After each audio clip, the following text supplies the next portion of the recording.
Hello everyone, myself Avdhesh Singh, chemistry faculty at Tagore group of education Surajgarh. और आज हम बात करने जा रहे हैं एमीनों का विरचन, प्रिपरेशन ऑफ एमीन। और जैसे कि आप जानते हैं कि पिछले वीडियो में हमने जो 6 मेथड थे उनके बारे में हमने बात की थी, और आज हम बात करने जा रहे हैं 7th मेथड के बारे में, 7वां जो मेथड है उसके बारे में। और जो 7वां मेथड है वो क्या है? वो है कार्बोक्सिलिक अम्लों से, जिसको हम कहते हैं स्मिथ अभिक्रिया, from carboxylic acid Smith reaction. तो यहाँ पर आप ध्यान रखेंगे कि ये जो रिएक्शन है, यह अभिक्रिया कर्टियस अभिक्रिया का मॉडिफाइड फॉर्म है, यानी संशोधित रूप है। इस रिएक्शन में होता क्या है कि जब कार्बोक्सिलिक अम्ल की रिएक्शन आप कराएंगे सांद्र H2SO4 की उपस्थिति में, सांद्र सल्फ्यूरिक अम्ल की उपस्थिति में, और वो भी कराएंगे आप रिएक्शन हाइड्रोजोइक अम्ल के साथ, तो होगा क्या? उस कंडीशन में यह 1 डिग्री एमीन यानी प्राथमिक एमीन निर्मित करता है। और इस रिएक्शन को हम क्या कहते हैं? इसको हम कहते हैं स्मिथ रिएक्शन। और यहाँ एक बात विशेष रूप से ध्यान रखेंगे कि कार्बोक्सिलिक अम्ल की तुलना में इस मेथड में आपको एक कम कार्बन वाली 1 डिग्री एमीन, प्राथमिक एमीन प्राप्त होती है। अब यहाँ देखिए कि रिएक्शन के रूप में मैंने क्या लिया? सबसे पहले जो कार्बोक्सिलिक एसिड है ये लिया मैंने यहाँ पर CH3COOH ले लिया। और आप जानते हैं जो ये एसिड है इसका नाम है एथेनोइक एसिड, इसी को हम कहते हैं एसिटिक अम्ल। और एसिटिक अम्ल की आप यहाँ कराएंगे रिएक्शन और यहाँ लेंगे आप N3H, और जो ये N3H है इसका नाम मैंने आपको बताया, ये होता है हाइड्रोजोइक एसिड, हाइड्रोजोइक अम्ल। और इन दोनों की जो आप यहाँ रिएक्शन कराएंगे, ये कराएंगे आप किसकी उपस्थिति में? ये रिएक्शन कराएंगे आप सांद्र सल्फ्यूरिक अम्ल की उपस्थिति में, और इनको आप क्या करेंगे? हीट करेंगे, गर्म करेंगे। तो देखिए यहाँ पर होगा क्या? यहाँ पर N3 आप देख रहे हैं, N3 में से यहाँ पर ये तो निकालेगा क्या? N2, यानी जो नाइट्रोजन गैस है वो यहाँ पर निकलेगी। और ये जो भाग आप देख रहे हैं CO2 जो भाग है ये यहाँ पर निकालेगा क्या? ये निष्कासित करेगा CO2 यानी कार्बन डाइऑक्साइड गैस को। अब देखिए पीछे बचा क्या? यहाँ बचा CH3, तो मैंने यहाँ लिखा CH3, ये यहाँ से जा चुका है। यहाँ बचा एक N और ये H और ये H, तो N के पास आप करेंगे क्या? 2H को जोड़ देंगे, और जो एमीन यहाँ पर आपको मिलेगी इसका नाम होगा क्या? ये होती है मेथिल एमीन। और ये जो मेथिल एमीन है आप ध्यान रखेंगे यह एक 1 डिग्री एमीन है, प्राथमिक एमीन है। और आप देख रहे हैं कि जो कार्बोक्सिलिक अम्ल आपने लिया था उसमें 2 कार्बन थे, और जो यहाँ पे आपको मिली है मेथिल एमीन उसमें नंबर ऑफ कार्बन क्या है? 1, यानी इसकी तुलना में, अम्ल की तुलना में एक कम कार्बन वाली आपको 1 डिग्री एमीन प्राप्त होती है। अगर हम एक रिएक्शन और लिखें तो देखिए मैंने यहाँ पर मैंने एरोमेटिक कार्बोक्सिलिक एसिड ले लिया। तो मैंने क्या किया? जो बेंजीन रिंग है इस बेंजीन रिंग के ऊपर आपने लगा दिया COOH ग्रुप को। और आप जानते हैं कि जब बेंजीन रिंग के ऊपर आप COOH ग्रुप को लगा देंगे तो ये जो होता है इसे हम कहते हैं बेंजोइक अम्ल, बेंजोइक एसिड। अब जो ये बेंजोइक एसिड है, इस बेंजोइक एसिड की भी आप यहाँ पर कराएंगे रिएक्शन N3H के साथ, जिसका नाम क्या होता है? इसे हम कहते हैं हाइड्रोजोइक अम्ल। और दोनों के मध्य यहाँ पर जो आप क्रिया कराएंगे, ये रिएक्शन आप यहाँ पर कराएंगे किसकी उपरेंस में? ये क्रिया भी आप यहाँ पर सांद्र सल्फ्यूरिक अम्ल की उपरेंस में कराएंगे, और इन तीनों को आप क्या करेंगे? हीट करेंगे। और जब आप हीट करेंगे, गर्म करेंगे, तो N3 ये तो यहाँ पर निकालेगा क्या? ये यहाँ पर निकालेगा N2, यानी जो नाइट्रोजन गैस है उसको निष्कासित करेगा। ये वाला भाग जो आप देख रहे हो ये यहाँ से निकालेगा CO2, यानी साथ में यहाँ पर कार्बन डाइऑक्साइड गैस रिलीज होगी, निष्कासित होगी। अब देखिए आप यहाँ पर बचा क्या, ये तो यहाँ पर बची कौन, बेंजीन रिंग। तो सबसे पहले आपने यहाँ पर क्या किया, बेंजीन रिंग आपने यहाँ पर बना लिया। अब आप देखेंगे यहाँ पे क्या बचा, एक N और ये 2 H, और आप यहाँ पर N के पास आप 2 H जोड़ देंगे। और जो ये बना है ये होता क्या है, इसको हम नाम देते हैं एनिलीन। और आप ध्यान रखेंगे कि जो ये एनिलीन होती है ये भी क्या है, यह भी एक 1 डिग्री एमीन है। लेकिन ये जो एमीन है ये एक एरोमेटिक 1 डिग्री एमीन है, एरोमेटिक प्राथमिक एमीन है। और ये जो रिएक्शन मैंने यहाँ पे लिखी है, इस रिएक्शन को ही हम कहते हैं स्मिथ रिएक्शन, स्मिथ अभिक्रिया। अब यहाँ पर हम जो नेक्स्ट मेथड है, 8वां मेथड, उसके बारे में बात करेंगे, और वह है नाइट्रो एल्केन द्वारा, फ्रॉम नाइट्रो एल्केन्स। यहाँ पर आप ध्यान रखेंगे कि जब नाइट्रो यौगिकों पर नॉर्मल टेम्परेचर, सामान्य ताप पर आप क्या करें, सूक्ष्म विभाजित जो रेने निकल या प्लेटिनम या पैलेडियम की उपस्थिति में H2 गैस को प्रवाहित करते हैं, तो जो नाइट्रो यौगिक होते हैं वे अपचयित होकर, रिड्यूस होकर एलिफैटिक या एरोमेटिक 1 डिग्री एमीन निर्मित करते हैं। यानी इस मेथड में नाइट्रो कंपाउंड जो हैं वो रिड्यूस होके क्या देंगे, 1 डिग्री एमीन देंगे, चाहे वो एलिफैटिक हो या एरोमेटिक हो। अब देखिए आप यहाँ पर जो केमिकल रिएक्शन यहाँ पर होगी वो यहाँ पर किस प्रकार से होगी।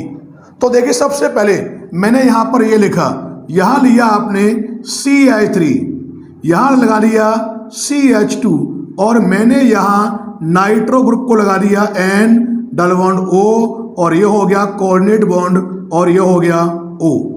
जो यहाँ पर मैंने लिखा है इस कंपाउंड का नाम क्या है, इसको हम कहते हैं नाइट्रो एथेन। और यहाँ देखिए जो नाइट्रो एथेन मैंने यहाँ पे लिया है, इस नाइट्रो एथेन में आप क्या करेंगे, H2 गैस को करेंगे प्रवाहित।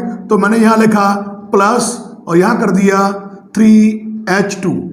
और यहाँ पर जो आप H2 गैस को प्रवाहित करेंगे ये आप यहाँ करेंगे प्रवाहित, किसकी प्रेजेंस में, यहाँ पर आप लेंगे क्या, ये लेंगे आप यहाँ पर रेने निकल लेंगे, या लेंगे आप यहाँ पे PT, और या लोगे आप यहाँ पर क्या, या लोगे आप यहाँ पर पैलेडियम यानी PD लेंगे। तो देखिए आप यहाँ पर रिएक्शन होगी कैसे, आपने यहाँ पर लिए हैं 3H2, तो एक H2 तो आ जाएगा इस वाले O के पास, एक H2 आ जाएगा इस वाले O के पास, और एक H2 आ जाएगा इस वाले N के पास।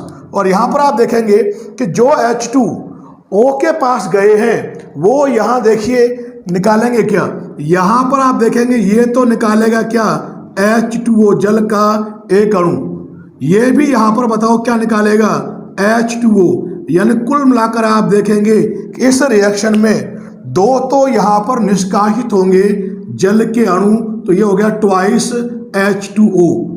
अब देखिए पीछे क्या बचा, इस वाले N के पास 2 बचाएंगे, तो यहाँ पर ये बनाएगा क्या, ये हो गया CH3, ये हो गया CH2, और N के पास आ गए यहाँ पर 2H।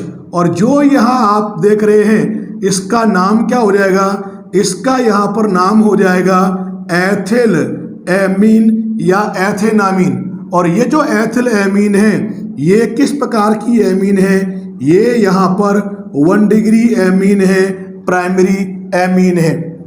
बिल्कुल सिमिलर मैंने यहाँ पे क्या किया, अब देखिए आपने यहाँ पर ये लिया नाइट्रोबेंजीन। तो देखिए सबसे पहले मैंने क्या किया, ये आपने यहाँ पर ले ली बेंजीन रिंग, और जो ये बेंजीन रिंग है इसके ऊपर भी आपने क्या लगा दिया, नाइट्रो ग्रुप को लगा दिया N डबल बॉन्ड O, और ये लगा दिया आपने कोऑर्डिनेट बॉन्ड, और ये हो गया यहाँ पर O।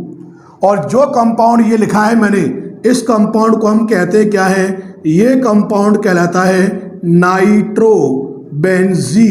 अब जो यहाँ पर आपने नाइट्रोबेंजीन लिया है, इस पर भी आप क्या करेंगे, इस पर आप H2 गैस को प्रवाहित करेंगे तो मैंने कर दिया +3H2। और यहाँ पर भी होगा क्या कि ये जो रिएक्शन आप यहाँ कराएंगे ये किसकी प्रेजेंस में, यहाँ पर आप लेंगे रेने निकेल या लेंगे आप यहाँ पे प्लेटिनम या फिर पैलेडियम की प्रेजेंस में। अब देखिए रिएक्शन का जो मेथड होगा बिल्कुल सेम होगा जैसे मैंने आपको ऊपर बताया है। यहाँ पर आपने 3 लिए H2, एक तो आ जाएगा इस वाले O के पास, एक आ जाएगा इस वाले O के पास और एक आ जाएगा इस वाले N के पास।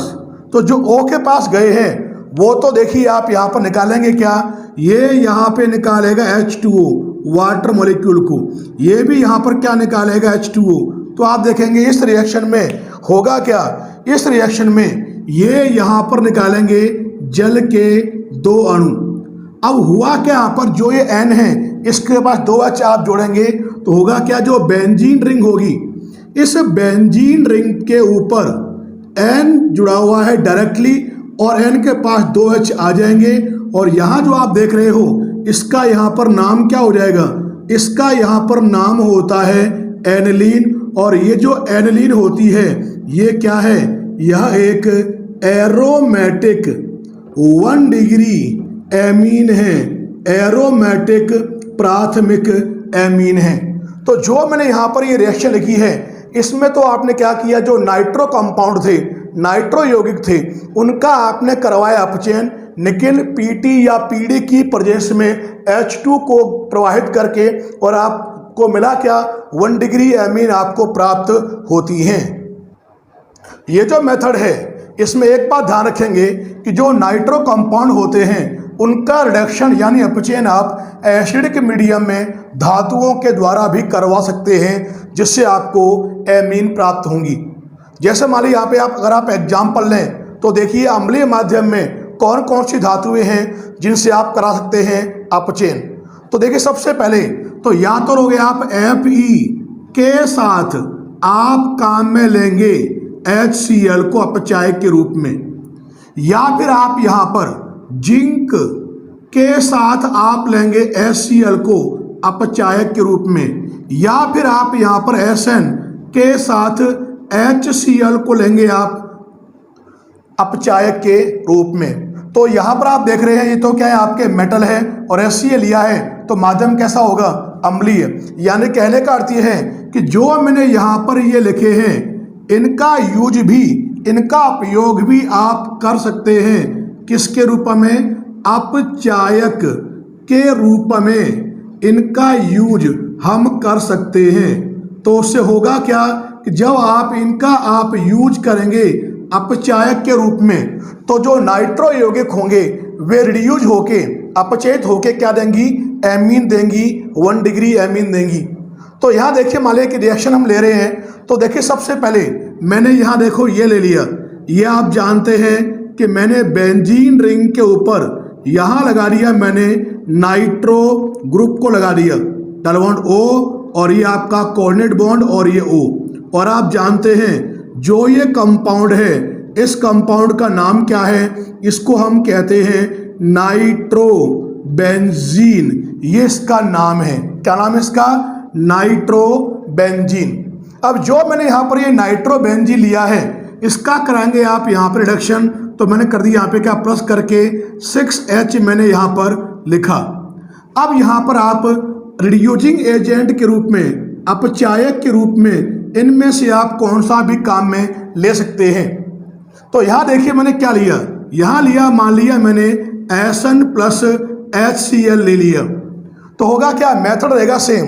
यहाँ कितने H हैं, 6, 2 तो आ जाएंगे इस वाले O के पास, 2 आ जाएंगे इस वाले O के पास और 2 आ जाएंगे इस वाले N के पास। तो होगा क्या कि जो O के पास गए हैं वो तो आप जानते हैं जब रिएक्शन होगी तो निकालेंगे क्या, ये यहाँ पर निकालेगा जल का 1 अणु, ये भी यहाँ पर निकालेगा जल का 1 अणु। तो कुल मिला के आप देखेंगे इस रिएक्शन में निष्कासित होंगे क्या, जल के 2 अणु यहाँ पर निष्कासित होंगे। अब देखिए यहाँ पर पीछे बचा क्या, बेंजीन रिंग पर होगा क्या, N के पास 2 H आ जाएंगे।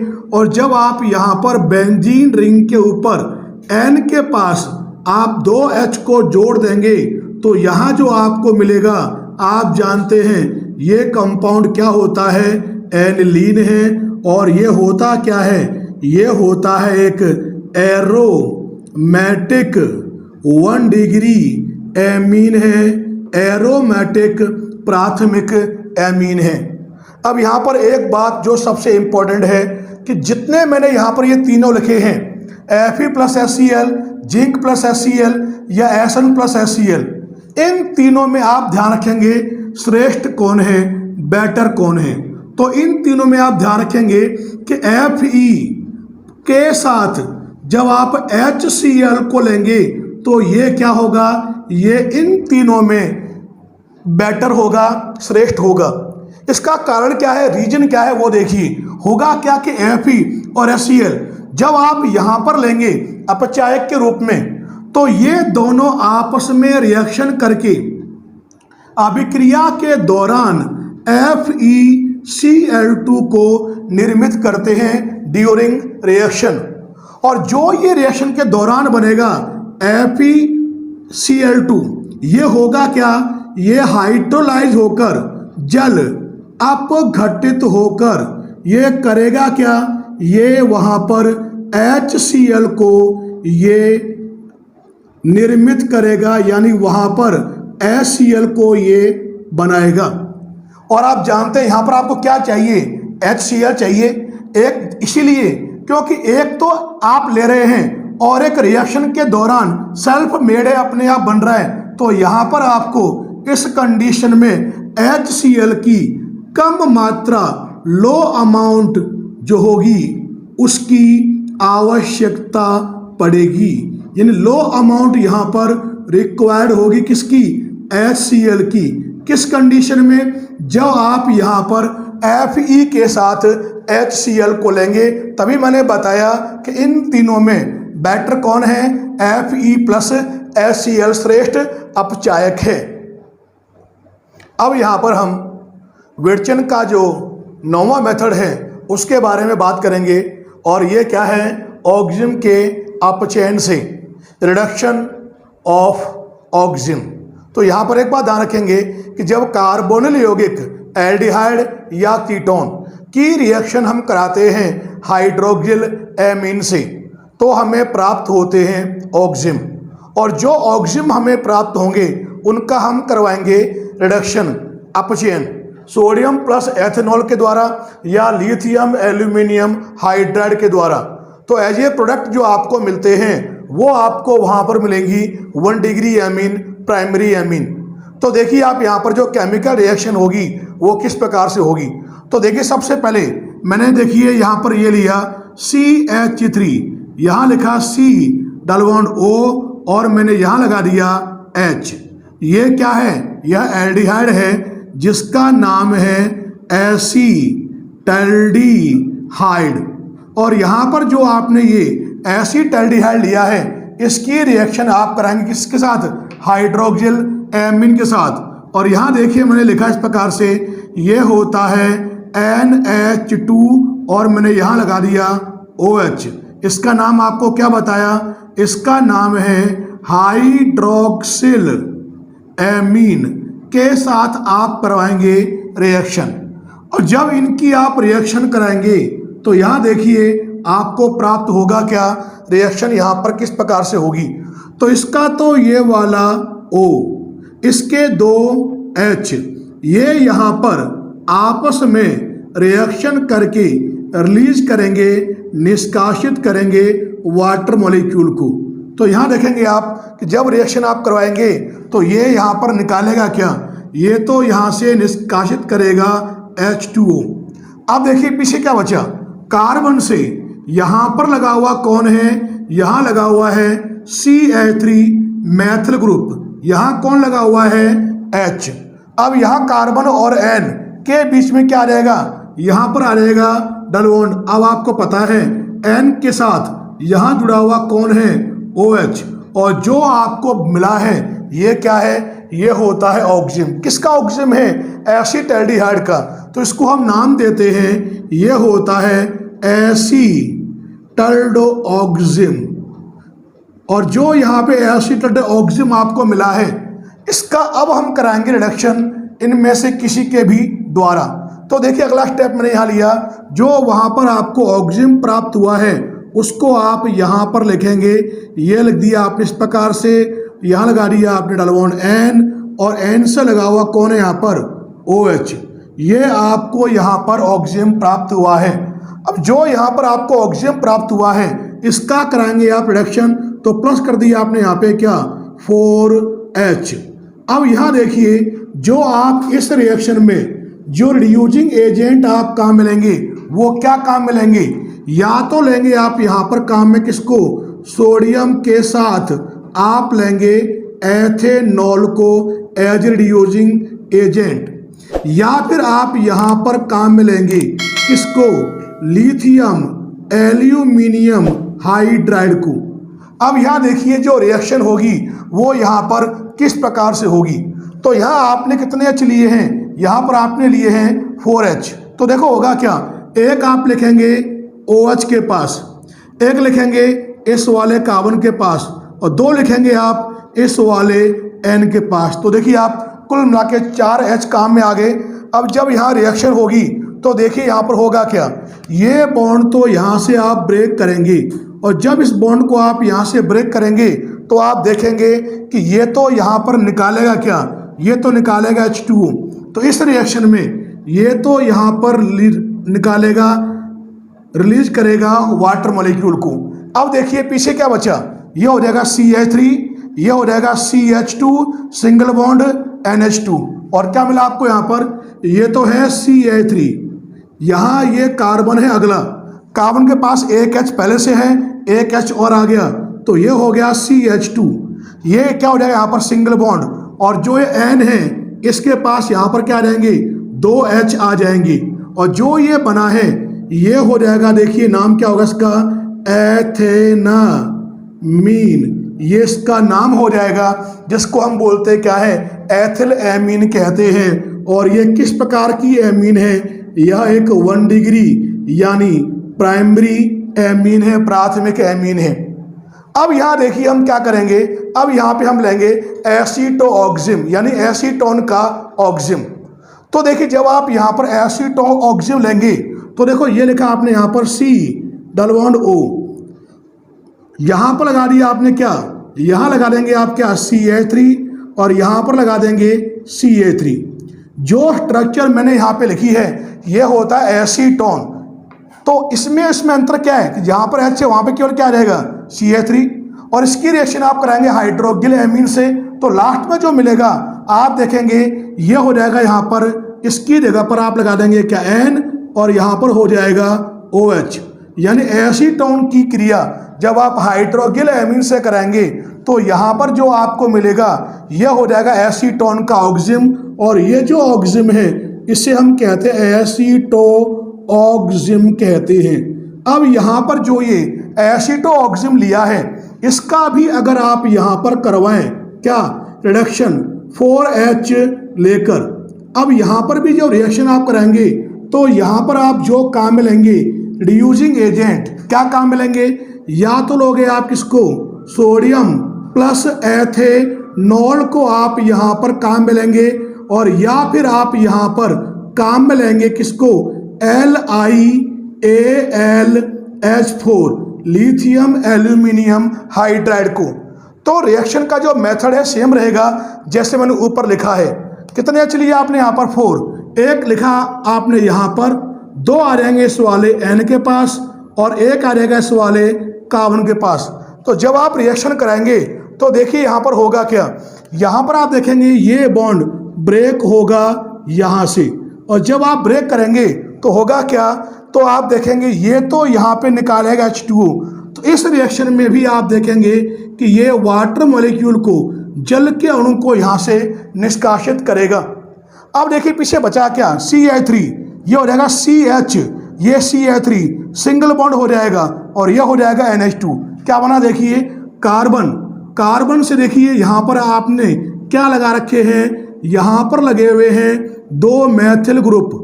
कार्बन के पास क्या आ गया, एक H आ गया, और यहाँ देखेंगे सिंगल बॉन्ड, और N के पास क्या आ जाएगा, यहाँ पर ये आ जाएगा यहाँ पर 2H, तो ये हो जाएगा NH2। अब जो यहाँ पे बना है इसका लॉन्ग चेन, ये होगी 2 नंबर पे क्या लगा हुआ है NH2, तो लॉन्ग चेन में 3 कार्बन है, तो 3 कार्बन वाली एल्केन, ये लिखिए आपने प्रोपेन।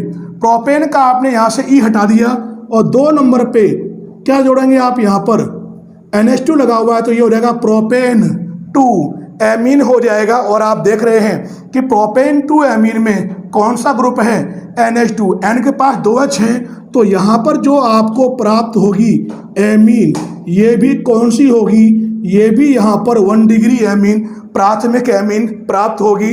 इस प्रकार से ऑक्सिजन के अपचयन के द्वारा by reduction of oxygen we can prepare 1 degree amine primary amine. अब यहाँ पर हम बात करने जा रहे हैं एमीनों के भौतिक गुण के बारे में, फिजिकल प्रॉपर्टीज ऑफ एमीन्स के बारे में। और यहाँ पर देखिए सबसे पहला पॉइंट लिया है मैंने, भौतिक अवस्था एवं गंध, फिजिकल स्टेट एंड स्मेल। तो यहाँ पर आप ध्यान रखेंगे कि जो एमीन के जो लोअर मेंबर्स होते हैं, जैसे मैथेनामीन और एथेनामीन, ये दोनों क्या हैं, एमीन के लोअर मेंबर हैं। ये तो होते हैं गैसियस, यानी गैसीय प्रावस्था में होते हैं। लेकिन जो प्राइमरी एमीन जो होते हैं, जिसमें हायर नंबर ऑफ कार्बन हो, यानी कार्बन एटम्स हैं उनकी संख्या ज़्यादा हो, कौन सी एमीन, 1 डिग्री एमीन, वो क्या होंगे, या तो होंगे लिक्विड द्रव होंगे, या फिर रंगहीन सबस्टांस होंगे। और जो यहाँ पर ये रंगहीन सबस्टांस होंगे, ये कैसे होंगे, ये आप ध्यान रखेंगे, ये होंगे यहाँ पर सॉलिड यानी ठोस होंगे। तो कैसे हो जाएंगे, द्रव या फिर रंगहीन ठोस पदार्थ होंगे। अब यहाँ पे बात करेंगे हम स्मेल के बारे में, गंध के बारे में। तो यहाँ पर आप ध्यान रखेंगे कि जो लोअर मेंबर्स ऑफ एमाइन, यानी एमीन के जो लोअर मेंबर होते हैं, उनकी जो स्मेल होती है, गंध होती है, वो तो होती है अमोनिया के समान। किनकी, लोअर मेंबर्स ऑफ एमीन की। लेकिन जो एमीन के जो हायर मेंबर्स होते हैं, एमीन के जो उच्चतर सदस्य होते हैं, उनकी होती है फिशी स्मेल, यानी मछली के समान गंध होती है। और यहाँ पर एक बात ध्यान रखेंगे कि जो एरोमेटिक एमीन हैं, जैसे एनिलीन या अन्य जो एरिल एमीन हैं, अगर वे शुद्ध अवस्था में होते हैं तब तो वे कलरलेस यानी रंगहीन होते हैं। परंतु अगर उनको हम स्टोरेज करते हैं, भंडारण करते हैं, तो उसके दौरान वे वातावरण यानी एटमॉस्फेयर के कांटेक्ट में आने से वो क्या हो जाते हैं, ऑक्सीडाइज। और ऑक्सीडाइज होने से क्या होगा कि ये जो होंगे एरोमेटिक एमीन, ये कैसे हो जाएंगे, रंगीन यानी कलर्ड हो जाएंगे, रंगीन हो जाएंगे, क्योंकि वे वातावरण के संपर्क में आने से क्या हो जाएंगे, ऑक्सीडाइज हो जाएंगे। अब यहाँ पर हम बात करने जा रहे हैं विलेयता एवं क्वथनांक के बारे में, यानी सॉल्युबिलिटी एंड बॉइलिंग पॉइंट के बारे में। यहाँ पर आप ध्यान रखेंगे कि जो लोअर एमीन होते हैं, निम्नतर एमीन होते हैं, वो जल के अणुओं के साथ हाइड्रोजन बंध का निर्माण करते हैं। अतः जो लोअर एमीन हैं, निम्नतर एमीन होते हैं, वो जल में विलयशील हैं, वाटर में सॉल्युबल हैं। लेकिन अणुभार बढ़ने के साथ साथ होगा क्या कि जो जल विरागी यानी जल विरोधी जो एल्किल भाग होता है, वो बढ़ता जाता है। और जल विरोधी एल्किल भाग के बढ़ने से हाइड्रोजन बंध सामर्थ्य में क्या आएगी, कमी आएगी। और H बंध सामर्थ्य में कमी आने से जो सॉल्युबिलिटी होगी, विलेयता होगी, वो घटती जाएगी। तो यहाँ देखिए जो एमीन हैं वो जल के अणुओं के साथ किस प्रकार से हाइड्रोजन बंध का निर्माण करती हैं। तो यहाँ देखिए मैंने लिखा, ये हो गया आपका यहाँ पर R, ये हो गया N, यहाँ लगा दिया H, और मैंने यहाँ लगा दिया H। तो ये हो गया RNH2। जो मैंने यहाँ पर ये लिया है, ये तो क्या होता है, एमीन है।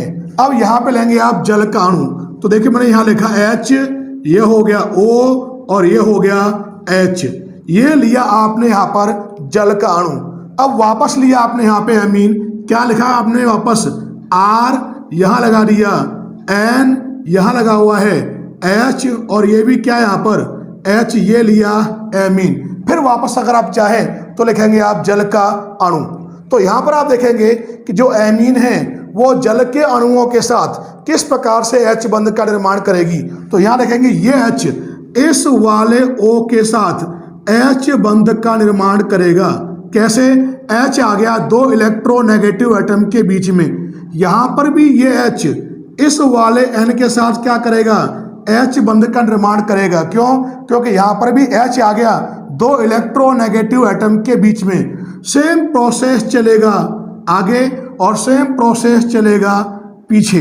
तो यहाँ पर आप देख रहे हैं कि जो ग्रीन डॉट से मैंने यहाँ पर शो किया है, चाहे आपका ये वाला बंध हो और चाहे आपका ये बंध हो, इस बंध को हम कहते क्या हैं, इस बंध को ही हम कहते हैं हाइड्रोजन बंध कहते हैं। और जो ये हाइड्रोजन बंध है ये किस प्रकार का बंध है, ये होता है अंतराण्विक हाइड्रोजन बंध है, क्योंकि ये अलग अलग अणुओं के परमाणुओं के बीच में बन रहा है। क्या होता है मैंने, अंतराण्विक हाइड्रोजन बंध। तो यहाँ ध्यान रखेंगे, इस कारण से ही जो लोअर एमीन है वो जल के अणुओं के साथ एच बंध का निर्माण करती है, इसलिए लोअर एमीन तो क्या होंगी, जल में विलेयशील। लेकिन अनुभार अगर बढ़ेगा तो आर यानी एल्किल समूह का जो आकार है वो बढ़ेगा, क्योंकि ये क्या होता है, यह जल विरोधी भाग होता है। और आर का आकार बढ़ने से क्या होगा, एच बंध सामर्थ्य में क्या आएगी, कमी आएगी, जिससे विलेयता में भी क्या आती जाएगी, कमी आती जाएगी। और आप ध्यान रखेंगे कि जो एरोमेटिक एमीन हैं जैसे एनिलीन, ये वाटर में होती हैं इनसॉल्युबल, लेकिन जो आपके ऑर्गेनिक सॉल्वेंट होंगे, कार्बनिक विलायक होंगे, उनमें एरोमेटिक एमीन जो होती हैं वो सॉल्युबल होती हैं, विलेयशील होती हैं। जैसे कि आप जानते हैं एमीन 3 प्रकार की होती हैं। 1 डिग्री एमीन में तो आप जानते हैं कि नाइट्रोजन के पास होते हैं 2 हाइड्रोजन। 2 डिग्री एमीन में नाइट्रोजन के पास होता है 1 हाइड्रोजन, क्योंकि इन दोनों में यानी 1 डिग्री एमीन में और 2 डिग्री एमीन में नाइट्रोजन के पास H प्रेजेंट होते हैं, अतः इन दोनों में ध्रुवीय NH जो आबंध होता है, NH जो बॉन्ड होता है, ये प्रेजेंट होता है, उपस्थित होता है किसमें, 1 डिग्री एमीन में और 2 डिग्री एमीन में। लेकिन 3 डिग्री एमीन में आप जानते हैं N के पास कोई भी H प्रेजेंट नहीं होता, अतः उनमें ध्रुवीय NH आबंध प्रेजेंट नहीं होता। तभी मैंने आपको बताया है कि 3 डिग्री एमीन के अलावा 1 डिग्री एमीन और जो 2 डिग्री एमीन है उनमें क्या होते हैं, ध्रुवीय NH आबंध प्रेजेंट होते हैं। क्योंकि 1 डिग्री एमीन और 2 डिग्री एमीन में जो नाइट्रोजन है उसके पास H एटम क्या होते हैं, प्रेजेंट होते हैं। तो होता क्या है कि यहाँ पर जो ध्रुवीय NH बॉन्ड होते हैं दोनों एमीनों में, उसके कारण से क्या होगा, अंतराण्विक H बंध का निर्माण होगा, जिससे अणुओं का क्या हो जाएगा, वहाँ पर एसोसिएशन यानी संगुणन होगा। तो यहाँ देखिए जो एमीन है उनमें किस प्रकार से अंतराण्विक हाइड्रोजन बंध का निर्माण होता है। तो देखिए मैंने यहाँ पर ये लिया, यहाँ लिखा है मैंने R, ये हो गया N और मैंने यहाँ लगा दिया H और ये हो गया H। जो मैंने यहाँ पर ये एमीन ली है ये है RNH2 1 डिग्री एमीन। मैंने यहाँ पर भी क्या लिया, देखिए ये लिखा R, ये हो गया N और यहाँ लगा दिया मैंने NH2, ये भी 1 डिग्री एमीन है। अगला देखो मैंने यहाँ ले लिया R, यहाँ पर है ये N और N से लगा दिया मैंने क्या H, ये भी कौन सी एमीन है, 1 डिग्री एमीन है। अब यहाँ पर एक बात आप देखेंगे कि ये हाइड्रोजन इस वाले N के साथ क्या करेगा, H बंध का निर्माण करेगा। कैसे, H आ गया 2 इलेक्ट्रोनेगेटिव N के बीच में, यहाँ पर भी क्या करेगा, ये H बंध का निर्माण करेगा।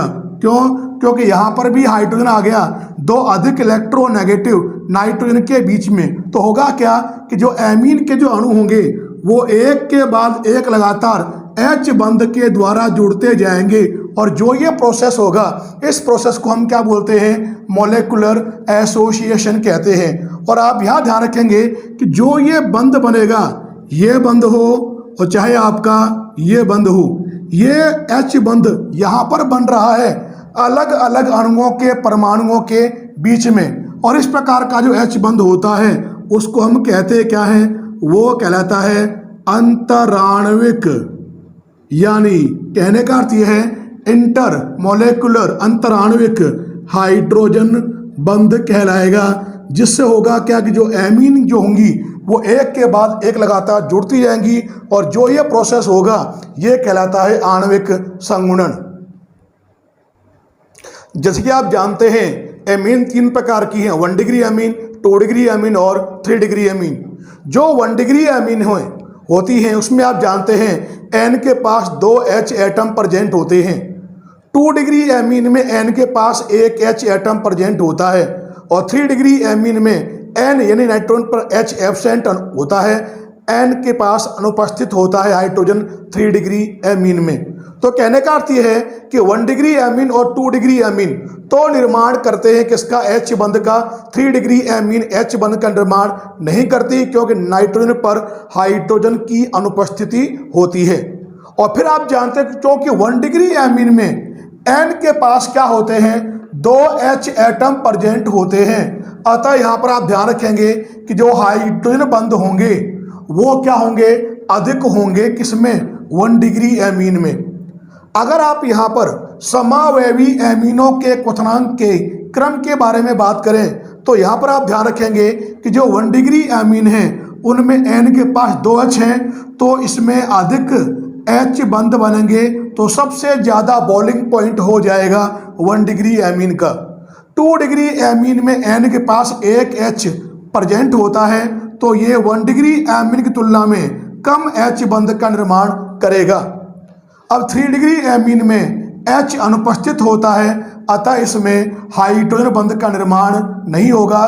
तो जो समावयवी एमीन होंगी उनमें क्वथनांक का क्रम क्या होगा, 1 डिग्री एमीन का सबसे ज़्यादा, 2 डिग्री एमीन का थोड़ा कम, 3 डिग्री एमीन का सबसे कम हो जाएगा बॉइलिंग पॉइंट। तो यह हो गया आपका order of boiling point of amine.